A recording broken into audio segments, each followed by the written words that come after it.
एक दोस्त है जो पढ़ाई में तो तेज है पर भगवान को नहीं मानते, तो क्या करूं मैं, दोस्ती रखूं कि नहीं रखूं? भगवान को क्यों नहीं मानती? वो बोलती है कि इंडिया कभी आगे नहीं बढ़ पाएगा, जो भगवान को फालतू में मानते इसकी वजह से इंडिया कभी आगे नहीं बढ़ पाएगा और सब देश आगे बढ़ जाएगी। हाँ, पाकिस्तान बहुत आगे बढ़ गया, श्रीलंका बहुत आगे बढ़ गया, बांग्लादेश बहुत आगे बढ़ गया। हाँ, पूछना अपनी मूर्ख सहेली से कितना आगे बढ़ गया। हाँ। उससे बोलना बेटा सबसे आगे भारत ही है। जी गुरु। उससे बोलना सबसे आगे कौन? भारत। हाँ, सबसे आगे आज भी भारत है पूरी दुनिया में। किसमें? भगवान को मानते इसीलिए। भगवान को मानते इसलिए तो आगे है, पर पूरी दुनिया में सबसे ज्यादा चरित्रवान लोग कहीं पाए जाते हैं तो भारत में पाए जाते हैं। तुम अंग्रेजों के कारण गुलाम नहीं हुए, तुम्हारे तथाकथित ऋषि मुनियों के कारण तुम गुलाम हुए हो। और जब तक तुम ये सत्य नहीं समझोगे तुम फिर गुलाम होगे। तुम्हारे भाग्य में गुलामी है। फिर ये तुम्हारे तथाकथित ऋषि मुनियों की कृपा है कि उन्होंने तुम्हें उल्टी बातें सिखाई।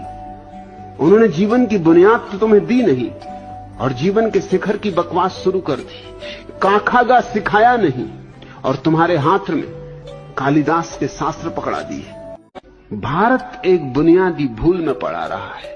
इसने विज्ञान का तिरस्कार किया, उसका फल भोग रहा है। विज्ञान के तिरस्कार के कारण तुम 2000 साल गुलाम रहे हो, किसी और कारण से नहीं।